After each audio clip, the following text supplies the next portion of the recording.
colleague, My name is Dr. Lewis Thomas. Hi, everyone. and we're both coaches, and we're talking about the hero's journey as seen through the prism and the lens of Tony Stark's life in the MCU. So I know there's a lot of geeks out there who are like, but what about this comic book? We're like, no, no, no, just just just the MCU. We haven't got time for every single Yeah, that would permutation. be a bit too big. Yeah, exactly. Yeah. So we have done almost uh,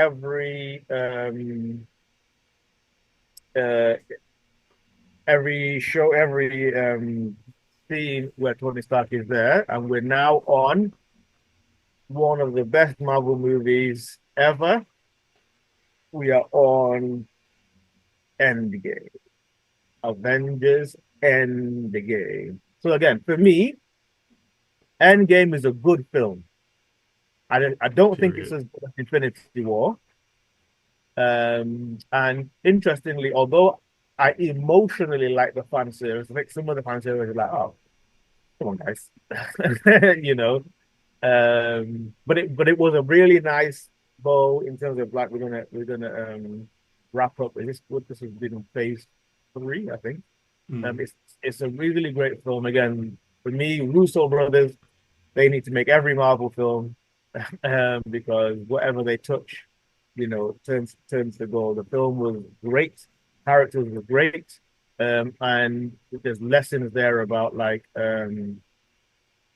service and rest and self-sacrifice, which we're going to talk on a bit more. So, in that's my take on the film. What about yourself? Yeah, I love the film. I think it's a great film, like you said. I just really like how emotionally invested it gets you in this kind Mm. of um, epic, epic journey, this Yeah, epic comeback that just makes it seem so insurmountable and brings them all together to overcome this huge bad guy. So so yeah, it's just a very satisfying film to watch, and these are the kind of stories that just get us hyped. yeah. I don't think there's ever been like another film that I've watched and had that level of kind of, I don't know, the payoff was just insane, Yeah, just yeah. insane. I So mean, I think for Marvel, a lot of things came together. Because there's been a wave of nostalgia recently. Lots of things that maybe some of us did when we were growing up. Now there's the technology or the wherewithal to bring these things into the modern conversation and the zeitgeist. So there's lots of grown men who are like, "Oh yeah, Marvel, yeah, let's do that." And there's the technology element, and there's the ability to portray, Thanos on the big screen, and it was it post pandemic? was it what? Was it pre or post pandemic? I can't remember. Post. Post. It was So there's literally a lot like of the last good thing before everything went bad. there's lots of like angst, because you ever see those films of like um cameras in the cinema where like a spoiler alert cat catches me in a or on your left where Cap hears but all that kind of like the sheer joy of people in the like Yeah. but it was palpable and it wasn't like weird or like people sometimes let's say you might be at a conference or a church or and everyone's getting excited and you look at them and Mm. you think this is weird. But the whole The everybody was like that. energy. And it was genuine, it wasn't contrived at all. So I think Yeah. all of it conspired together to make the experience just like, Marvel did it. Marvel did that thing. Yeah. But yeah, so So yeah, let's oh, talk about a few of the themes that are in yeah. the movie in terms of But like. if you're listening live, please tell us where you're listening from. If you have a favorite part of Infinity War, especially if it pertains to Tony Stark, put it in the comments. If you're listening on YouTube, please do that as well. And obviously, always make sure you like and share and comment. Sorry, Lewis, I put you off. You were going to say. Yeah, I was just gonna go into the themes that we were gonna Hmm. have a look at. So obviously, we've been following Tony through from his selfish billionaire days in Yeah, Iron Man 1 to that transformation. yeah, Um, and like I think a lot of that makes Endgame even more impactful from yeah, the point of view of his story. And I think one thing that we have to go back to is when Tony was in kidnapped in Iron Man 1 and his life was saved by Yassine, mm, and he had that moment of realizing that he had to, do something with his life. yeah, And he was then later saying to Pepper, I I know what I'm meant to do now. Like I'm alive for a reason. Like and becoming starting that journey to becoming Iron Man, he was kind of saying like, this is what I feel in my heart is right. yeah. And for me, that's him figuring out his purpose, Mm, which is one of the main themes here: purpose versus comfort. At the yeah, start of the film, yeah, he's comfortable. He has his family, his wife and kids, cabin. Like he's got everything that he needs. But then there's this greater purpose that he understands, that he knows that he has to contribute. And even though it's like a massive risk for him, yeah. he does it anyway because he just knows that that's what he's meant to do. Do you think that he would have got there if he hadn't have had the massive loss? Because obviously during the Avengers and Infinity War and Endgame, so he's been stranded in space. He thought he was going to die. Thanos won. Mm, The Avengers unraveled, and everybody's moved on in their life. He has had to come to terms with all of that.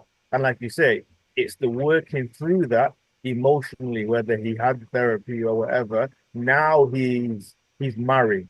He's, all the things that Iron Man was known for. So the big house and the big car. He doesn't have any of that. He has a house in the cabin, yeah. a cabin in the woods with his wife and his daughter. And again, he's happy. He's not. It's not like some people do it ironically. No, like all the things that um might have defined him or he might have been gravitating to before to make him happy. He's like, no, I don't need any of that. Mm, My wife, my daughter, I'm a technological genius, so I do need a lab, whatever. But I'm happy. yeah. Do you think he would have been able to get to the point of seeing this is something I can still do to be of service when Cap came to him and presented the problem of the time heist if he hadn't have got there? Ye- no, I think ever since he sort of, and like he's had multiple moments throughout his story where he's almost died, like near death experiences, and he's survived. So he's always kind of thought, I'm here for a reason, Mm, and I have these skills and this sort of superpower, technological genius. And I think that he is someone who wouldn't be able to live with himself if he didn't use that to help other people. yeah, So I think that even though he's living a good life and he's happy, yeah, as soon as the team comes to him with a problem that yeah, is like an unsolvable problem that they need help with, and that he's the yeah, only person that can help, he's like, I can't live with myself if I don't help them. This is yeah, what I'm meant to yeah. do. So, I mean, you mentioned before about like purpose versus comfort. I think you're right to juxtapose these two things. Because so the human condition and the way that our brain works and stuff, we are hardwired to go towards comfort Hmm. and avoid pain, you know. And the problem as I see it is that a lot of the things that really give us um purpose and um a greater human experience often are at the end of an uncomfortable road. So getting to know yourself, if you're really serious about it, it's at the end of an uncomfortable road, looking at the mirror and really digging into the person that you see. If you're married, whatever a good marriage means to you, it's often at the end of uncomfortable, difficult conversations because you're married to somebody who isn't you, who doesn't Hmm. think what you think, who doesn't have your proclivities, who doesn't have your um, hang-ups, and often it is a opposite of you, and you're building a life. If you've achieved anything that was worth anything, it was probably difficult. We both became doctors. We had to beat people to get through the application. We had to work hard to get to medical school because it's got the highest dropout rate, I think, in university. And the job is difficult. So the things that you can look back that you've done at the end of the day and think, oh wow, I really feel like I made a difference. Often the journey there Hmm. is and if we're not careful, I think because the world is changing and we are thinking about comfort, and it's okay, and like you say, sometimes maybe it's okay to be like, okay, no, it's fine. Don't even bother, don't even try.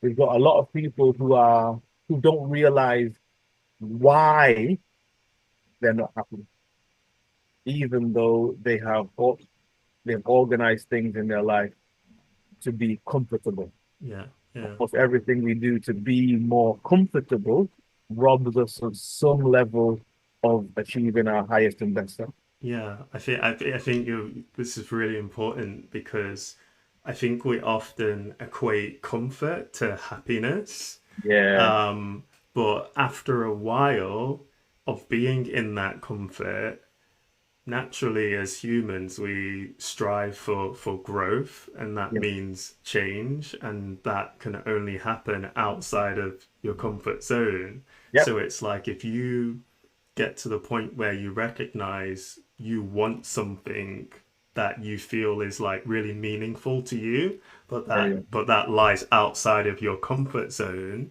yeah, that's the first kind of step on that path to, you yeah, know, growth and understanding that it's going to be an uncomfortable road, and yeah. that kind of safety isn't going to serve you or, Yeah. the world. I remember seeing a post on Stephen Bartlett's LinkedIn. I can't remember what he said, but his comment at the end of it was like, people worried about like being famous and significant stuff like that. Just be happy. And I get what he's talking about. But my comment was, I think that the problem with that being the thing we say in the zeitgeist and in society is that I don't think most people understand what we mean by the word happy. Mm, And I think that it's very easy to conflate happy with pleasure.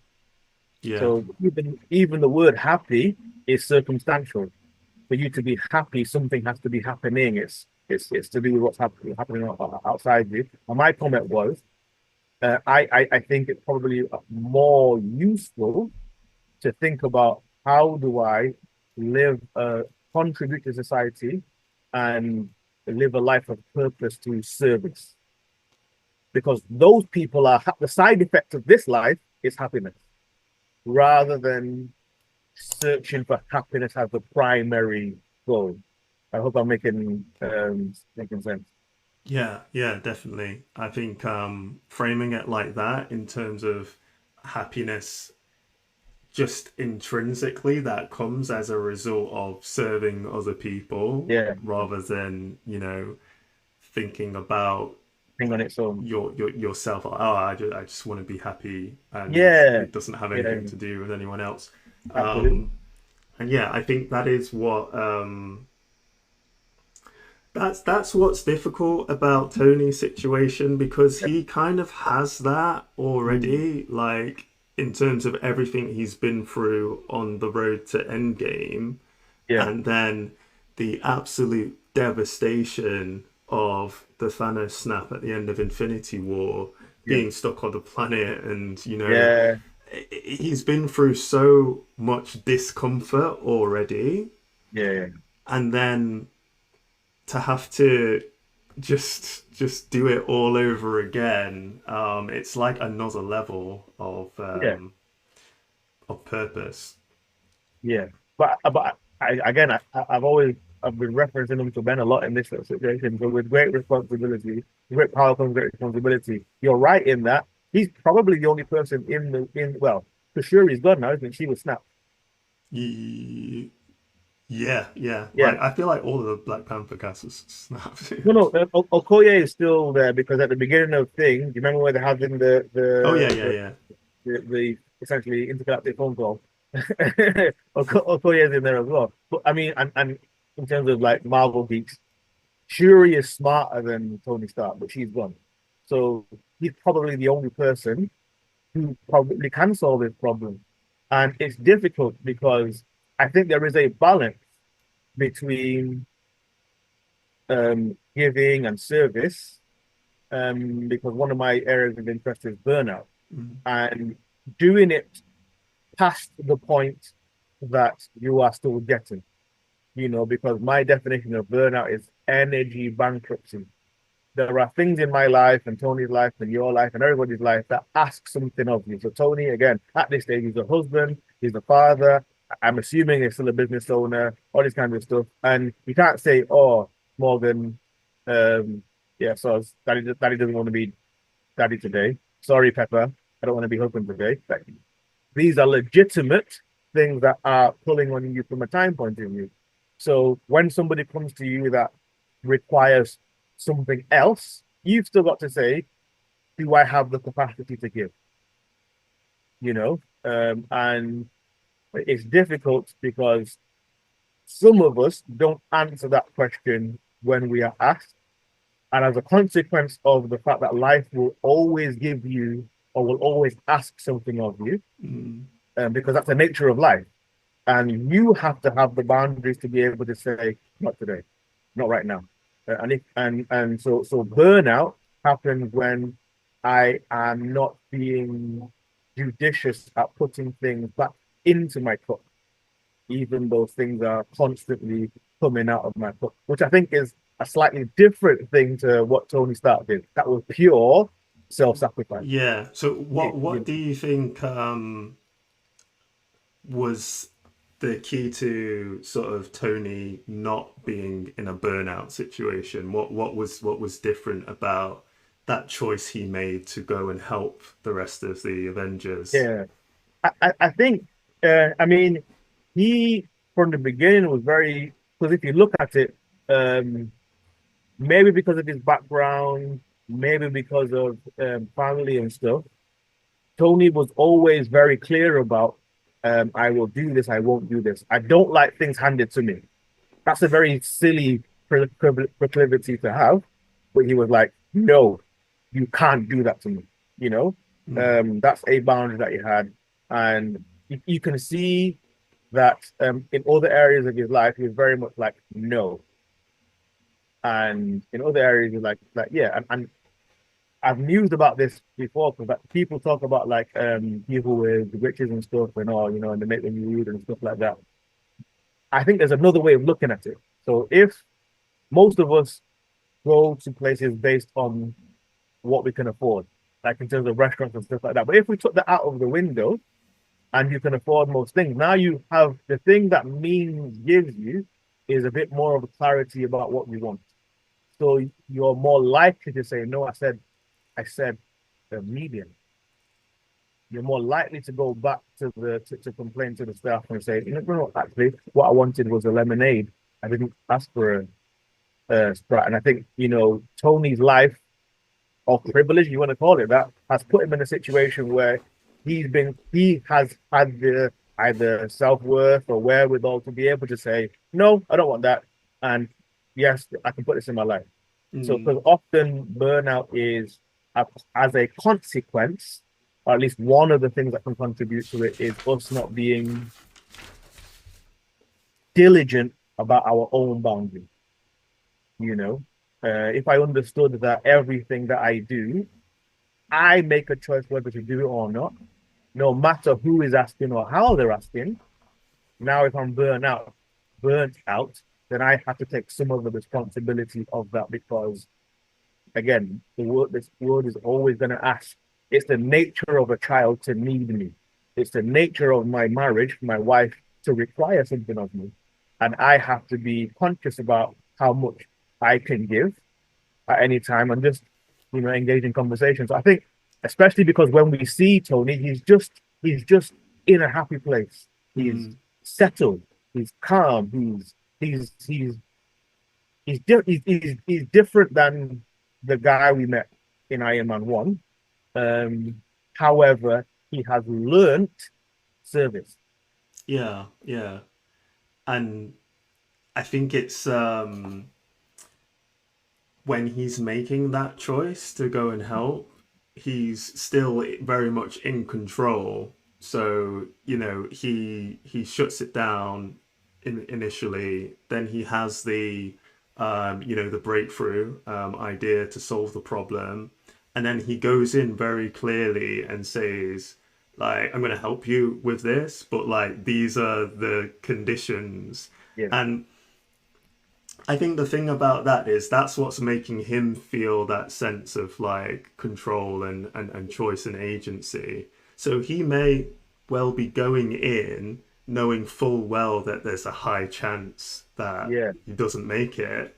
mm, Um, and I think he knows that, but like him saying that and putting it out there is his way of protecting himself from yeah, any burnout or yeah. negativity associated with it. Absolutely. Because you can tell that he has awareness of it because he records a message. The one that they play at his funeral, he records a message about it. Yeah, Uh, so yeah, no, I agree. I agree. Yes, he really, yeah, it's almost moving to think about like the it's, he is the epitome of the virtue of what we see in soldiers who protect our borders. mm, They go out understanding that the job that I have is dangerous. It's not a job that everybody can do, or everybody wants to do, and it puts me at risk.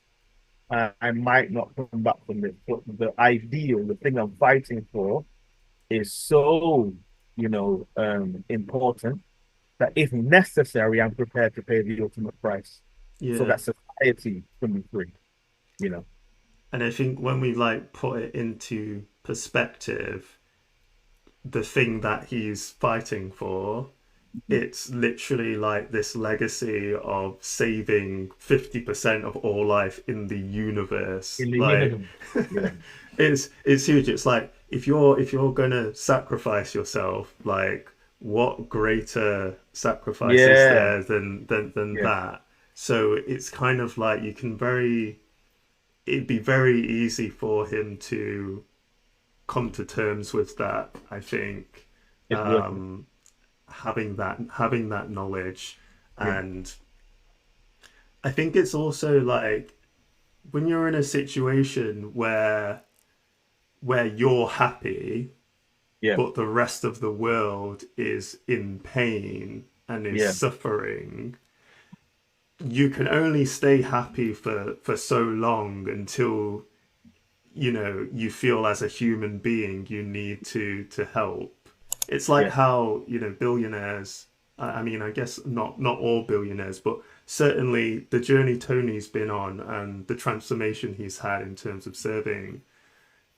It's impossible for him not to want to give what the abundance that he has, that he's yeah, created. and that it just makes so much sense for him to then go and sacrifice his life, and feel satisfied about that. Yeah, At the yeah, at the bit that the clip that I watched that really like hit me is when he's dying and Pepper comes and she says, um, "We'll be okay. You can yeah, rest now." yeah, And yeah, it's just like yeah, he's been like fighting for so long yeah, to try and like protect everyone and make everyone yeah, safe. You know, you have this whole armor around the world thing and just like yeah, all yeah, of yeah. these little things that, well, not little, but massive things he's been trying to do to prevent this from happening. Um, and it's like this is your reward, is that Yeah. everyone is now going to be okay Oh, and you can yeah. just rest. Yeah. I mean, I heard, I saw a a thing about this that when Doctor Strange goes into the future and starts looking at all the possibilities. Not only is Tony the answer because he is able to do the Iron Man at the end, but he figured out um, he figured out the time travel. So he was so integral Mm, uh, to it, and I think that Tony's journey mirrors a lot of our journeys, especially those of us who either believe in spiritual things or calling or purpose and destiny, because everybody might be doing something or thinking something, but something inside you is always going to, there's something more that I'm supposed to do. There's a calling, if you will, a destiny, a something, mm, and don't get me wrong, I don't think the purpose of anybody's destiny on the world right now is to die, with the snap for half the population of the universe. However, but there higher are, stakes. yeah, exactly, yeah, but there might be something that you're thinking. You might not have even been able to articulate it or point to it, but there's a feeling of there's something, Yeah, you know.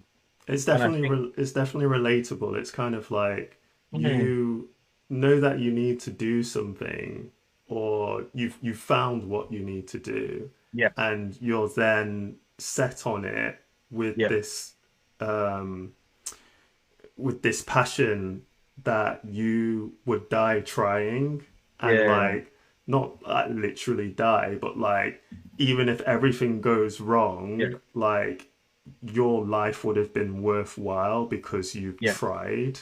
yes, And yeah, that's the power, I think, of yeah. having that calling. So, how do you think I had somebody message me with how do you find that? What would your answer be? um I think it's something that have you seen, it's a different movie, but like that movie Yes Man, where like it's Jim Carrey and he just decides that he's going to say yes to Everything. Yeah, everything in his life in terms of like opportunities and yeah, decisions. And I think it's about saying yes to your gut feeling, your intuition, because that's what's collecting like way more information about your experiences as you move through life than you could ever process consciously. okay. So all of that information is like collated into gut feelings, a sense of what might be interesting to you, what might Yeah, be, meaningful and purposeful. But a lot of the time we shut those down because they might be outside of our comfort zone, or it might not be, the most straightforward thing for us to do.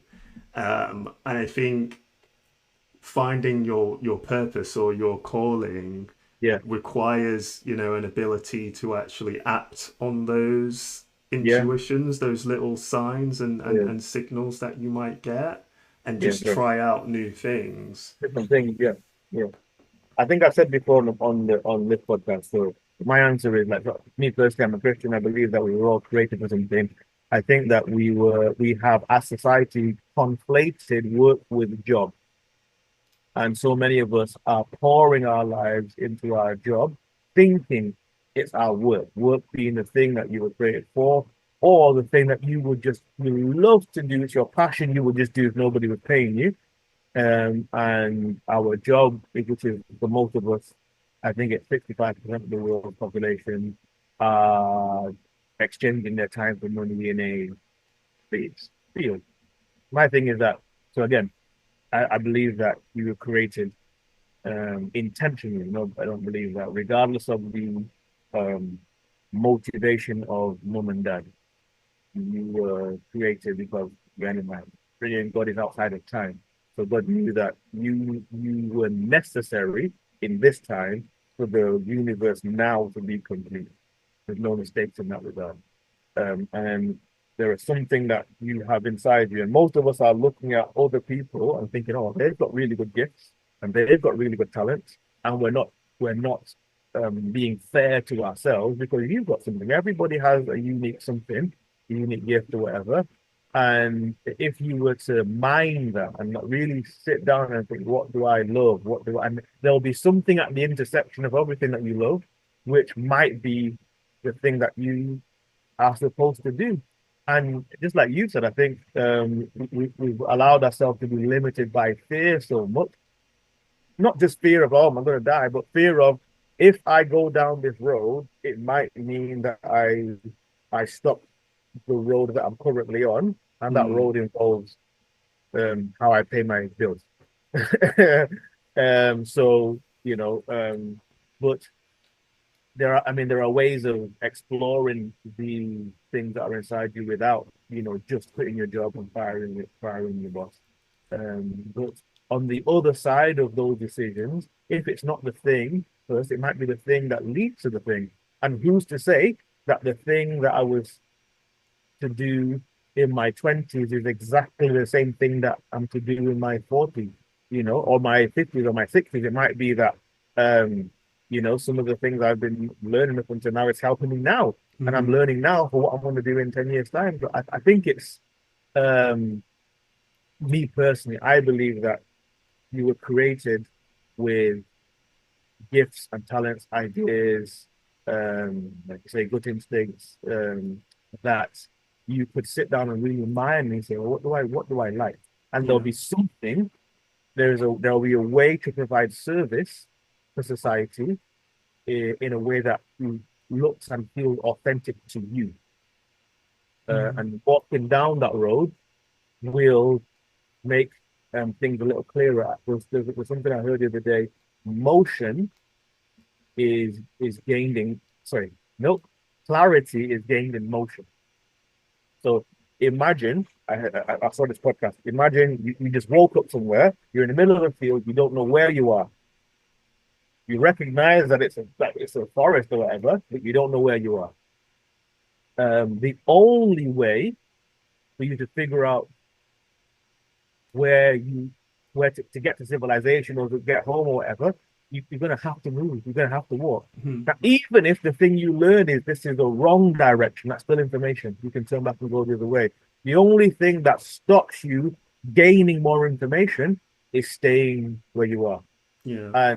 And so I wrote a book, and on the journey to writing the book, um, things happened in my life that would never have happened if I didn't say I was writing a book, you know, in terms of like the support I got from people, in terms of people helping me record the audio book, the encouragement, the spheres that I walked into, those things would have never happened if I didn't have the audacity to say, I can write a book.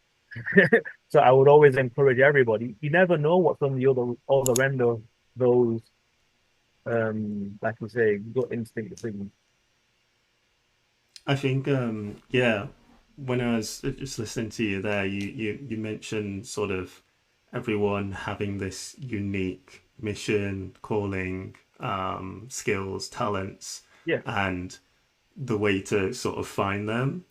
Um, and one of the things I think that stops people, going back to the analogy of waking up and in the jungle and having to sort of look around and move, Yeah, is the fear of change, and yeah, yeah, it's that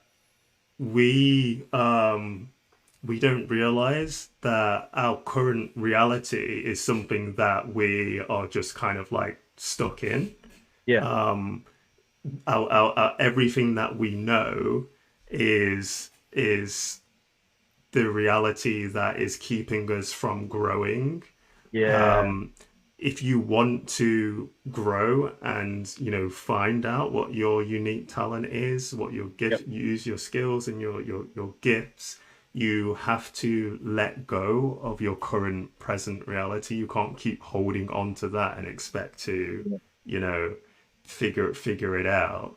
yep, So yeah, I mean, I think in summary, just don't be afraid of change. The yeah, change yeah, has to happen, yeah, and you're not always going to be in control of, what happens as a result of your actions. But in the grand scheme of things, that's the only way to figure it out, to get that clarity from the motion, like you said. yeah. So I really like that clarity. What was it? Clarity is The the key to clarity motion. is achieved in motion. Clarity is achieved in motion. I really like that Too because many it's people all want to about figure out, action. yeah, want to figure out what's happening, but they're not doing anything. They're staying still. But your that navel gazing will never give you the same amount of information and clarity as just starting to work. Mm, Even if it's the wrong direction, it's still more information than you would have had. And the other way that I'd like to look at it is I remember what another picture that came to me is, let's say you're walking or you're driving, but it's misty. There is a sign there, so the information is definitely there, but it's foggy, misty. The only way that it's going to be clear is if you move. The mm, information is there. You have to move. You have to move closer. As you get closer, you can see, okay, M60, first exit of the or the next exit or whatever. yeah, You will never know that if you stay in the fog of your current situation. yeah. Yeah. How are we doing for time?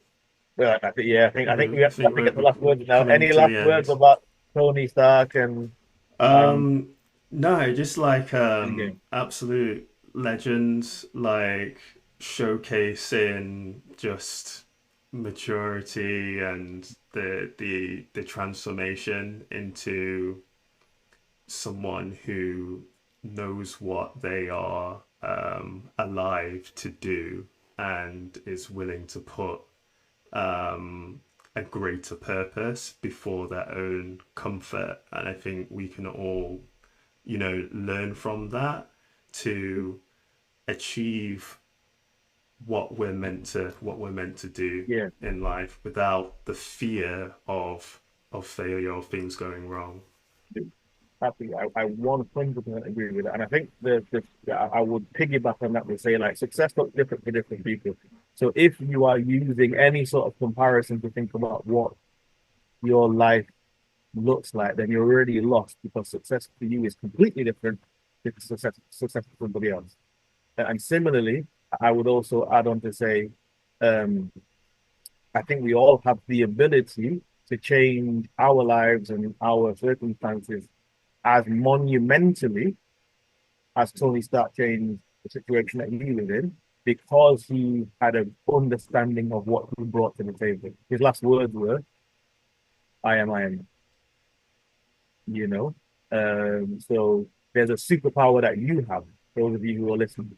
There is whatever your superpower name, whatever your superhero name is, there's a superpower that you have, and you have the same ability to change your world, transform what it looks like as Tony Stark has, if you are able to really dig in and figure out who you are.